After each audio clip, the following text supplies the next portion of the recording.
Hello, everyone. This is Siddharth Damber from Chicago Arthritis. Welcome to our webinar today. Okay, so today, everyone, we are talking about regenerative medicine treatments and how we're utilizing this in our patients with arthritis, tendinitis, and back pain. So what you will get from this webinar, I'll be speaking for roughly about 30 minutes. Please ask your questions as we are going along, and I'll answer either from time to time or as we go along. We handle a lot of the frequently asked questions as well. What you'll learn about are what are the best available treatments for wear and tear arthritis and tendinitis that do not require surgery, what is legitimate and not legitimate in the field of regenerative medicine, how to choose the best physicians, clinics for regenerative medicine as well. And if you have any other questions after we're done today, I've listed some of the ways you can contact us. Probably the easiest way is if you go to our website, chicagoarthritis.com. So the big question is, what would you do if your pain was controlled? How would your life improve? What exercises would you restart? What activities with family and friends would you participate in?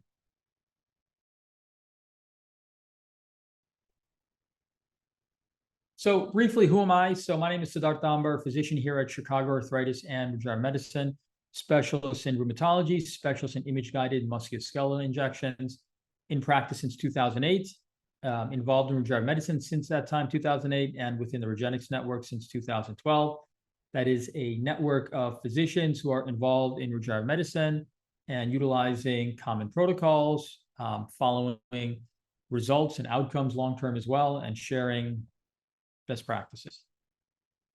So my journey through regenerative medicine really started with my own shoulder. When I was younger, I was a tennis player, and as I became an adult, stopped playing competitive tennis. In my residency training, I learned about diagnostic musculoskeletal ultrasound, and it really kind of gave me some clarity or new perspectives on tendon and ligament injuries, including my own shoulder, as well as patients as well. And it got me to start looking at musculoskeletal issues and patient issues in a much more three-dimensional way, and realizing that we had a lot of things that we can do better. So traditional care for things like tendinitis, aches and sprains and arthritis, back issues, is very much masking the pain and then just eventually waiting for surgery. So some of those ways of masking pain include using pain medications. They don't really fix the problem, and they definitely have potential side effects. In addition, the traditional injections like steroid injections and nerve blocks, including radiofrequency ablation, they can help with pain relief short term, but they have side effects long term. If you get too many steroid injections, it can damage tissue. It can also have a lot of side effects systemically in your body. A lot of the nerve blocks and radiofrequency ablation can actually not only damage nerves, but also lead to muscle weakness as well. So they're not the right things long term. Surgery, on the other hand, orthopedic surgery has its appropriate place when needed. However, a lot of what goes through surgery does not need to be done surgically. Number one, surgery is higher risk than non-surgical procedures. In addition, if you're cutting out tissue, you're actually causing more instability, which can accelerate arthritis. And there are common surgeries like knee arthroscopy done in patients who have knee arthritis that over the last 15 to 20 years, there's good data to show that those are not effective in just doing physical therapy or nothing at all. And so for those of us who are involved in regenerative medicine, strongly feel that 80% of what's being handled by surgery currently should be able to be handled with regenerative medicine. In the same way that at one point, cardiac surgery was the only way to really treat cardiac issues. And now, you have so many different ways of treating heart disease, whether it's needle-based procedures like angioplasty and all the things that they do in interventional cardiology, or medication, diet, exercise, so many other ways to really treat cardiac disease nowadays without surgery. So in searching for better options, we're looking for treatments that offer limited side effects and low risk, improve the actual cause of the problem, which I'll talk about, and which offer longer-term improvement. So imagine reducing your pain and getting back to the activities you care about without surgery or pain medications.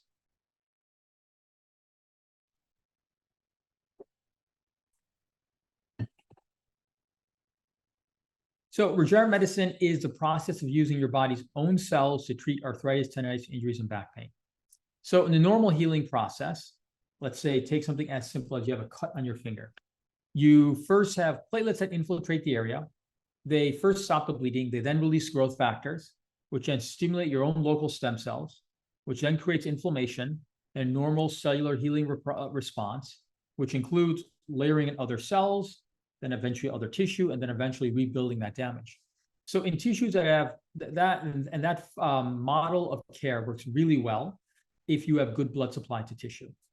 In tissues that have poor blood flow, they don't tend to heal as well. That includes tendon, cartilage, ligaments, disc, labrum, meniscus. All the things that you'll hear about injured in your joints and tendons. And those tissues are very hardy initially. They're very strong and taking a lot of load, but they're not as robust long-term as, let's say, your muscle, because they don't have as good blood supply. So regenerative medicine is the process of taking those same cells, your platelets and bone marrow stem cells, and then injecting those into the tissue that's been damaged with the goal of trying to get that normal healing process, or at least to try to optimize the healing process. So why regenerative medicine? Number one, you're really treating the source of the problem. The source of the problem is that you have cellular injury leading to chronic instability as well as chronic inflammation. Both of those things can be treated with regenerative medicine. These treatments are safer than surgery. They're needle-based. They're not open surgical procedures that require general anesthesia or kind of wide open surgical fields. So much less risk of tissue damage, nerve damage, infection risk, cardiovascular risk. They are effective for most musculoskeletal conditions, not everything, but most, and we'll talk about that. And again, for those of us doing this, strongly feel like this should be our first-line treatment. So how does regenerative medicine work? We're really optimizing damaged cellular health of tissue. We can improve also the health of the soft tissue supportive structures, including ligaments and tendons, that help to actually support a joint and that are actually painful as well in arthritis. This reduces chronic inflammation. This improves stability. We can also improve your neuromuscular health. All of this together reduces pain, improves overall function, leading to overall better quality of life. This is a very busy slide, but what makes a regenerative medicine expert, and I'll be going through this, but to really kind of quickly go through this. Number one, we're talking about regenerative medicine for treating musculoskeletal conditions, right? And so we're not talking about treating things like hearts and lungs and brains. We're really treating strictly musculoskeletal health. That's joints and tendons. And to do that, you need to really be an expert in this. Your physician should not be someone who is dabbling in this. They shouldn't be treating high blood pressure, erectile dysfunction, age management in one room, and then coming you to help out with your knee or your back. It should be focused. Number two, they should be a non-surgical musculoskeletal expert. Our orthopedic surgery colleagues are specialists in surgery. In order to do these treatments right, you need to be able to use image guidance for all procedures. And that is a big difference. If you don't have that appropriate training, you're not able to use these treatments correctly. When you deliver these cells, you need to be exactly particular with where you deliver cells. You can't be close to them. You have to be exact. And the only way you do that is by using precise image guidance. That includes ultrasound and X-ray guidance. Your physician should understand the benefit of inflammation in acute healing. And the reason why is if your physician is utilizing steroids, for example, in the setting of wear and tear arthritis, that's counterproductive long-term. You need that acute inflammation to help that normal healing process. So they need to have that fine understanding of that. They should understand the different types of biologic treatments that are utilized and how to pick the right ones to use. In my experience, I find that some of my colleagues don't have that kind of fine granularity, and they really will sort of treat people in a generic one-size-fits-all approach. The problem with that is that your condition is specific to you, meaning that your knee arthritis is not the same as someone else's knee arthritis. You may have more of a soft tissue component that benefits from one type of platelet treatment rather than another, or you may have a condition that benefits more from your own bone marrow cells. So you need a personalized or bespoke treatment plan. And then you need to understand the concept of prolotherapy and how to treat instability. And I'll talk about that a little bit later. But that is, I think, a big gap for a lot of physicians to do these kind of treatments.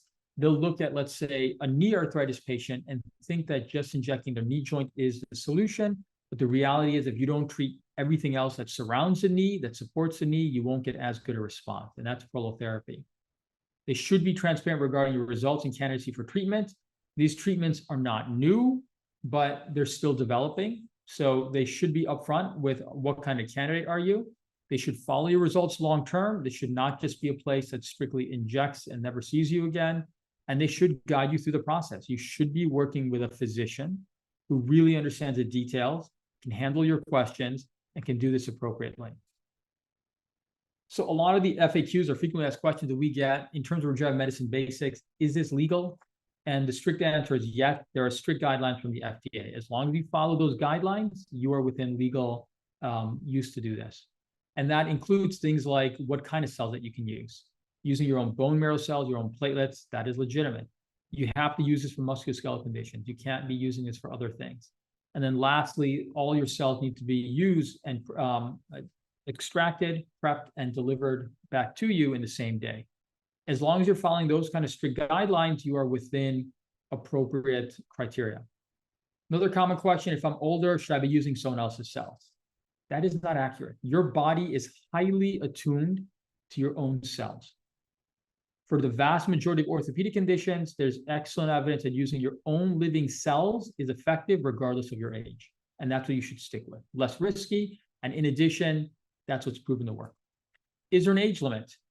For pretty much everything that we use, there is no age limit. In fact, the data shows that age does not make a big difference in terms of outcomes, in terms of pain relief and return to activity. Hip outcomes are the one where if you're over 65, you need to be a bit more cautious because hips may not respond quite as well as you get older. What sort of doctor does these treatments? I talked about this. It should be a physician focused on musculoskeletal conditions. It should be focused on non-surgical treatment, not just surgery. And they should be a proper regenerative medicine expert, and I'll talk more about that. Can these treatments help if you've already had surgery? Yes. The one exception is if your joint's been replaced. Joint replacement is essentially joint amputation. You're cutting out the bone. You're then putting hardware in there. We can't treat the hardware. But as long as you still have your own parts, we can still treat that.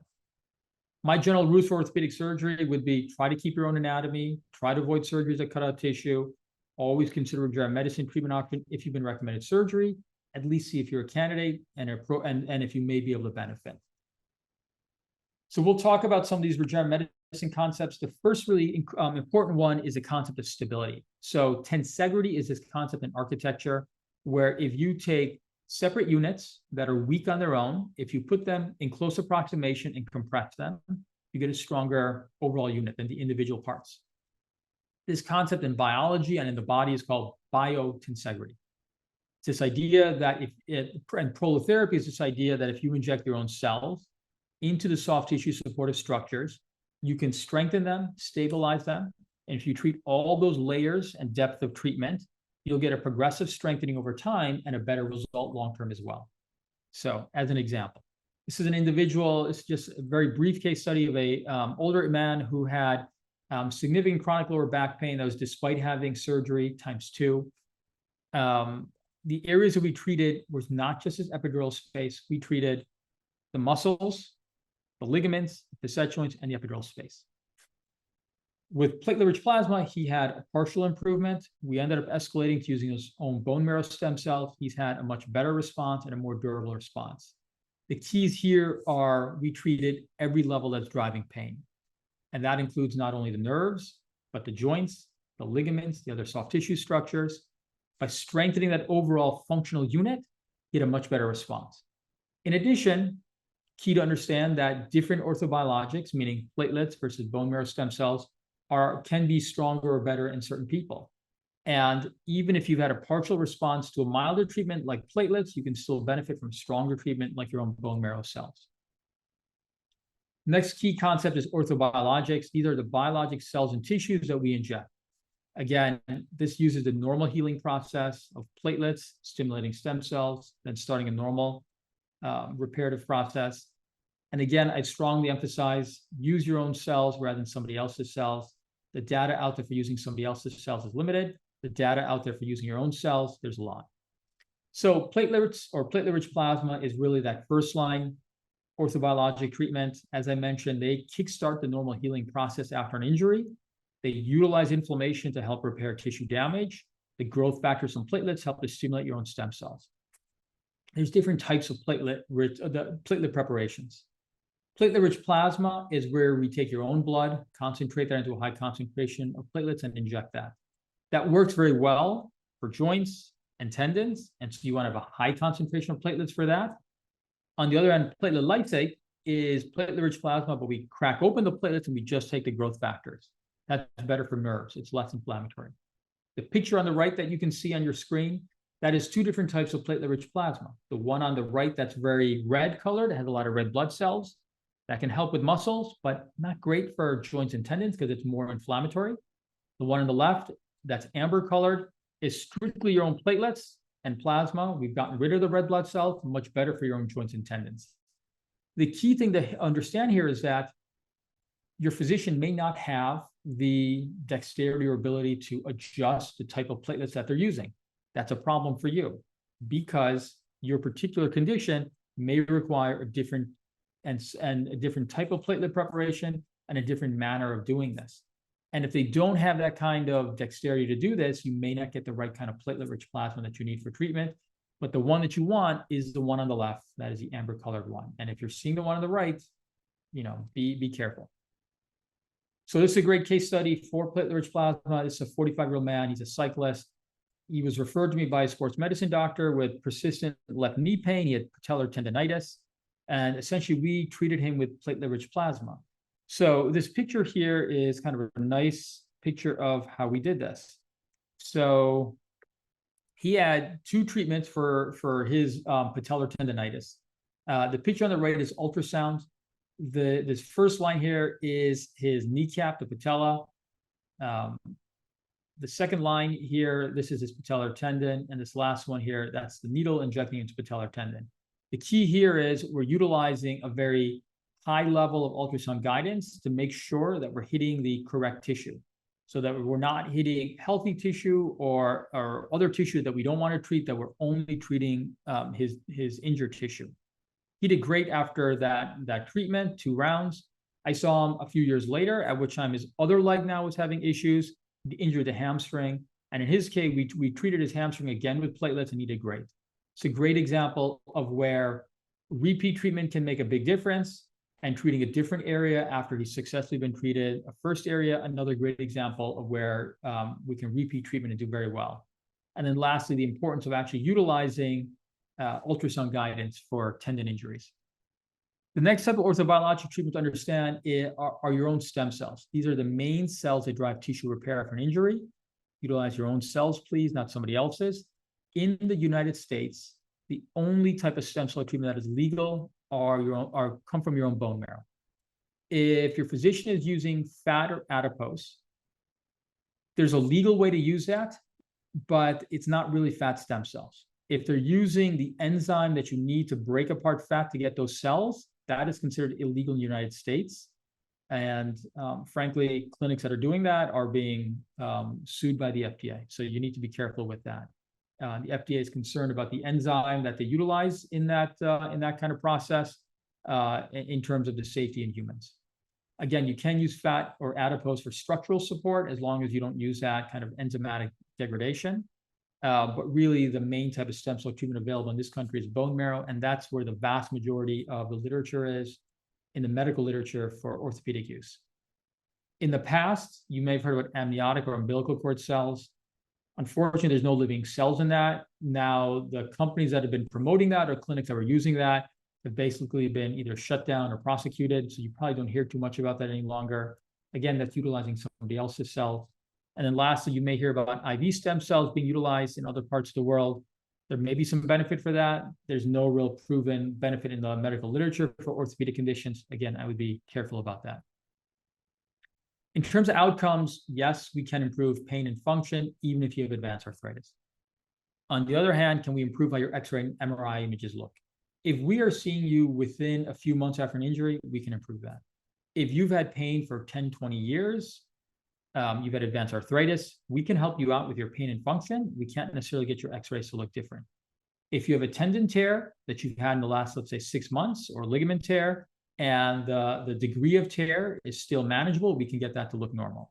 If you have swelling in an arthritic joint, we can get that to resolve. If you have what's called avascular necrosis, which is death of the bone, if it's at a early to moderate stage, we can reverse that as well. I'll show some examples of that, by the way. Can we treat what some doctors call bone-on-bone arthritis? Answer is yes. Unfortunately, this term bone-on-bone arthritis is a real misnomer, and really, it's not really a scientific, medical, or professional way to refer to a patient's issue, but I hear a lot of doctors using it. The classic example is when somebody says they have bone-on-bone arthritis of their knee, and yet they're still able to bend their knee almost fully. It's proof that there's still a cartilage interface there. And again, understand that arthritis is a biologic condition. It's not just what your X-ray looks. It's a biologic condition. There's living tissue there, and thus it's treatable with the kind of orthobiologic treatments that we utilize, including your own cells. If your range of motion and function are still close to intact, you can still get a very good outcome. Caveats for advanced arthritis would be if you have hip osteoarthritis that's very advanced, that should go to hip replacement surgery. Also, if you have advanced arthritis in, let's say, the knee, the back, the shoulder, we can still definitely improve your pain and function. We just cannot reverse what your X-ray imaging looks like.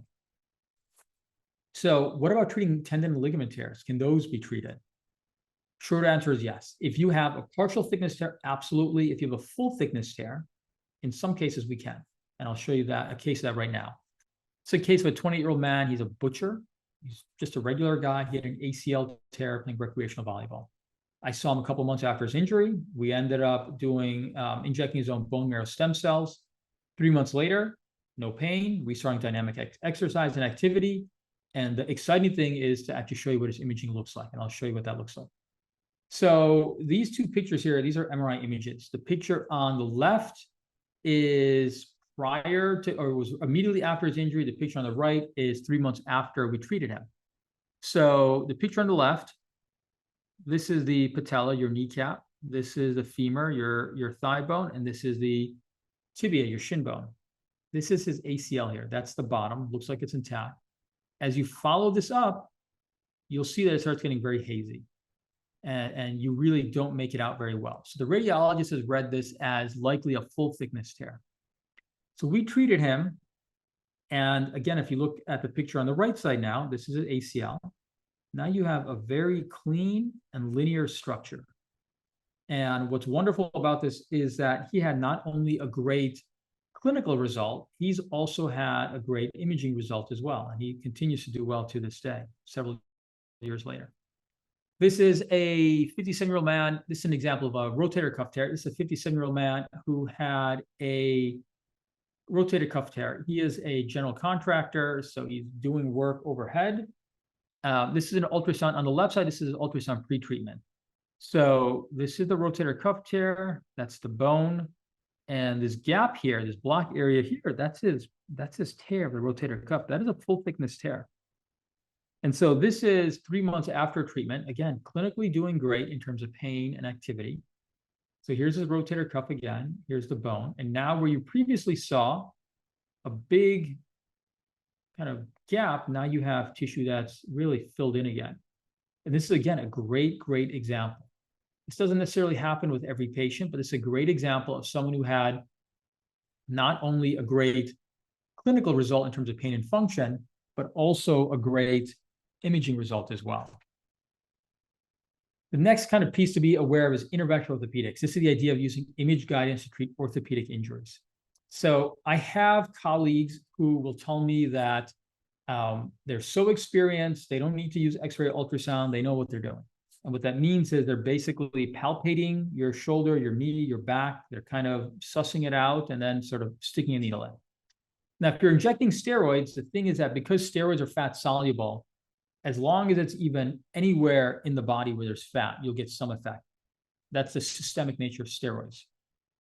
That is considered a plus by some people, but it's a negative because it has systemic effects that can affect your body. When you're using your own cells, you don't get that systemic effect. The effect that you get is exactly where you deliver the cells. And sometimes you need to be so precise, you need to be within a 1 by 1 millimeter spot. And if you're not going to get the effect. To do that just by blindly palpating the skin, it's literally a needle in a haystack. On the other hand, if you're using the tools that we have in the office, meaning ultrasound and X-ray, then you can be a lot more precise. So here are two nice examples of that. So the picture on the left is an ultrasound image of injecting a small rotator cuff tear. So this is the supraspinatus tendon. That's part of the rotator cuff tendon. This is the bone. Small little gap here is a very small little tear. And here's a needle being inserted into that tear. The key thing to understand is that this is a zoomed up image, all right? There's no needle that's this thick in your shoulder, all right? But more importantly, this tendon tear here, this is a 1 millimeter by 1 millimeter size spot. If you are off by even a tiny bit, you're not going to get the effect that you want. You have to be precise. The image on the right is an X-ray image of injecting the shoulder joint and the labrum. So in this case, here's the shoulder joint right here. That's the needle. The way that we know we're in the shoulder joint is because we have a little bit of contrast in there. We know that we're not outside the shoulder joint. We're very precise. Then we can inject cells. In addition, we take it one step further, and now here this labrum. To inject that is almost impossible to do that blindly. And we're able to do that because we're using high-level X-ray guidance here. And again, a great example of where if you utilize the tools at hand, image guidance, you can get not only good-looking pictures, but you can get a great result as well. I showed these pictures before. The picture on the left is injecting into the patellar tendon, and the picture on the right is injecting into the ACL. Let me actually be a little bit more particular about the ACL picture. But the ACL picture, what's great about this is, so kneecap, thigh bone, shin bone. Here's the needle. This is under X-ray guidance. This structure is fairly deep. This is the ACL. This is the ACL that's lighting up, right? You cannot inject that blindly. It's just too deep. The ACL itself is at an angle. You really cannot inject the whole ACL this precisely without being very specific in your delivery of the cells. And this is a great example of where you can do that under X-ray guidance. It's a case study of an individual who has avascular necrosis. Avascular necrosis is a condition where you have basically cellular death of the bone, which eventually causes death of the cartilage, and then eventually worsening arthritis. And so this is a 41-year-old man. He's a chef. He stands on his feet for 10 plus hours every day. And he had developed avascular necrosis and early arthritis in the ankle. Now, if you do nothing for this, you will eventually get death of the bone and death of the cartilage, overlying cartilage, and eventually worsening arthritis and just much more pain and reduced function. So we treated him at the precise right stage. So the picture on the left is an MRI pre-treatment, and this is the ankle joint. He's got an effusion or fluid in the joint as well, some early arthritis as well. And what's lighting up here is the bone. That's avascular necrosis. So we treated the joint, the bone, the ligaments. 3 months later, he's doing great. Actually, several years later, he's doing great. And now what you see in his ankle is no more fluid. And what was previously lighting up as avascular necrosis or death of the bone is now totally resolved. A great example of where we're treating the actual source of the problem. And this is someone who's had a great long-term result. Regenerative medicine treatments offer safe and effective solutions for your pain.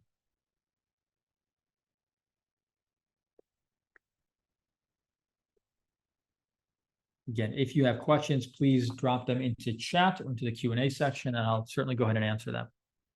And again, after we're done today, if you have questions, you can always contact us at chicagoarthritis.com, or if you want to schedule an appointment, you can see in the chat section, we've given you 3 different ways of doing that: phone, email, and you can actually online schedule on your own. So other common questions that I get, is this too good to be true? So, the evidence behind regenerative medicine dates back to Philip Hernigue. He's an orthopedic surgeon in France that's been treating knees and shoulders for decades, but he's using these treatments since the mid-90s, 1990s. And the Regenetics Network has data since 2005. So I have colleagues who, let's say 10 years ago, said they thought these treatments did not work. And now these same colleagues will say, well, they might work. They're not sure about the evidence, but it's not going to hurt. The reality is that this is a rapidly developing field, but it's not new. For those of us that have been doing this for a while now, and I've been doing this since 2008, there are right and wrong ways. Your expectations should be grounded in reality and evidence-based medicine, but these treatments are not too good to be true. They're appropriate. This is not magic. This is just good, appropriate medicine in the right people, in the right candidates, for the right conditions where it can make a difference. How long do results last? Regenix has data that goes back to 2005, so you're talking 18 years. Philip Hernigue has data that goes over 25 years now. I still tell people, think conservatively. So if you have a chronic condition, that means you've had something lasting for years. Some cases, we see patients who've had issues going on for decades. Expect that repeat treatment at some point will help. And that may be a few years after initial treatment. If you get, let's say, a bone marrow stem cell treatment on day one, it may be that we're doing a platelet booster a few years later. But a longevity of results is possible.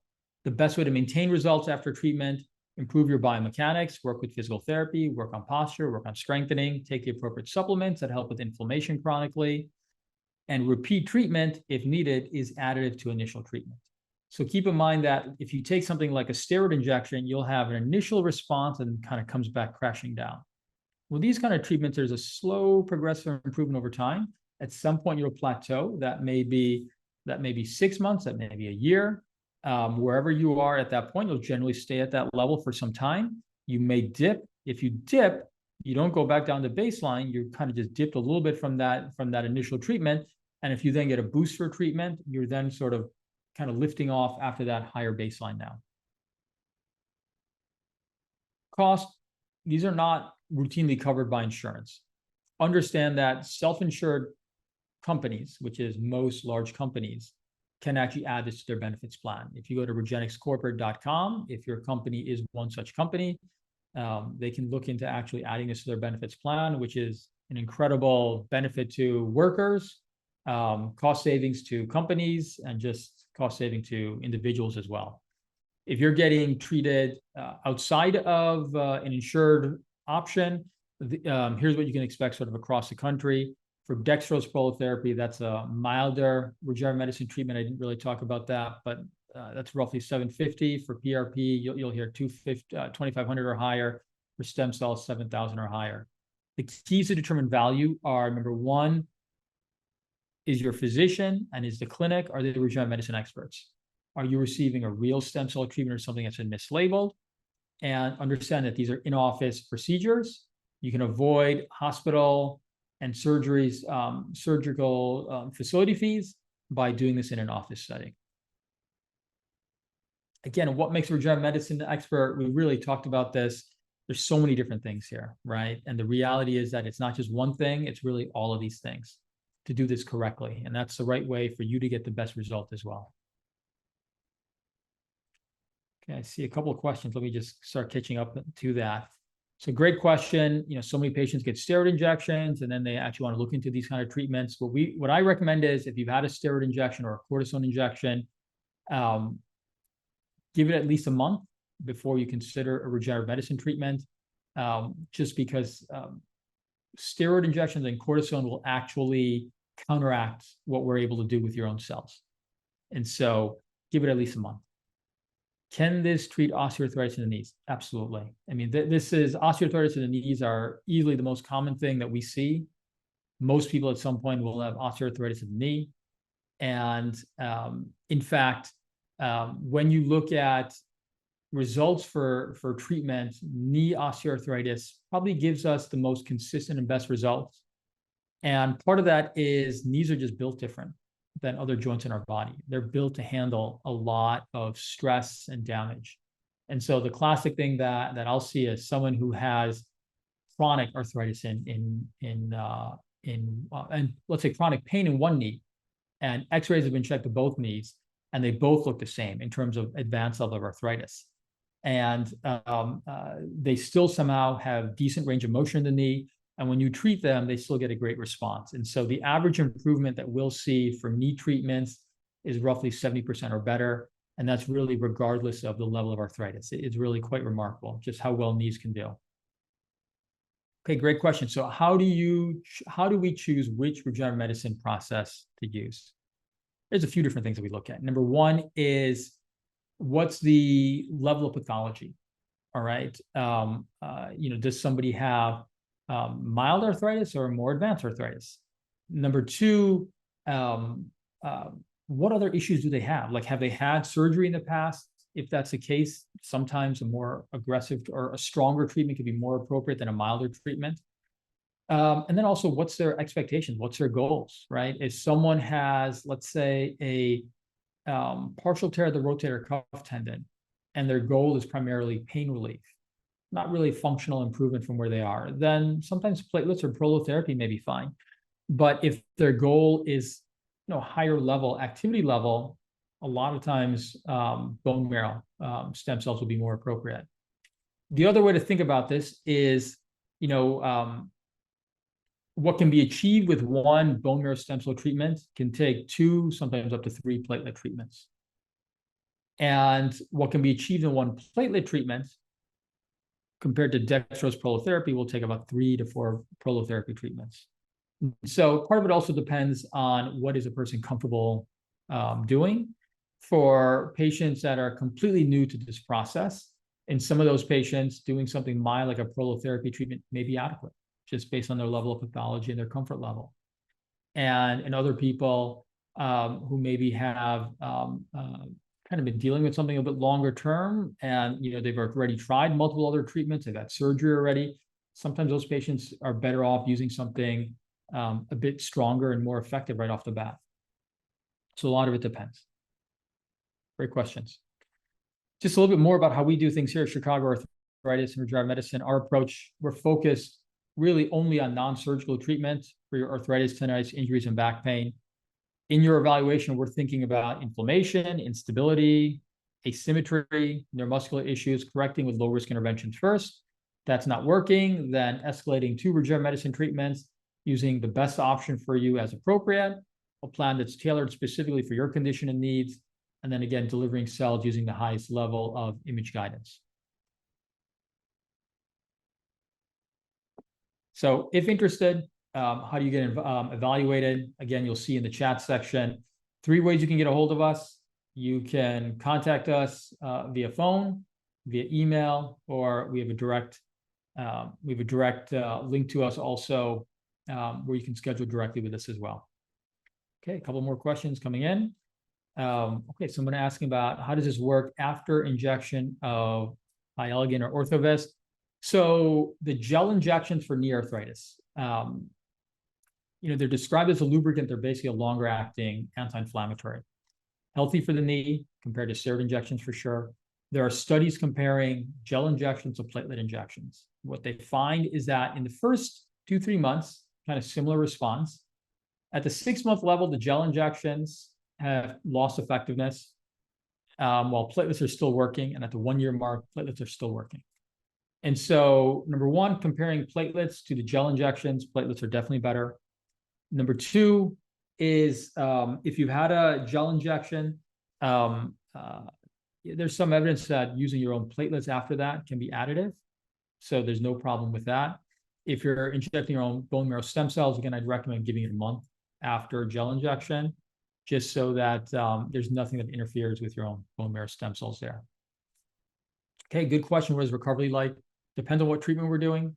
So there is more inflammation immediately after treatment that'll last for 2-3 days.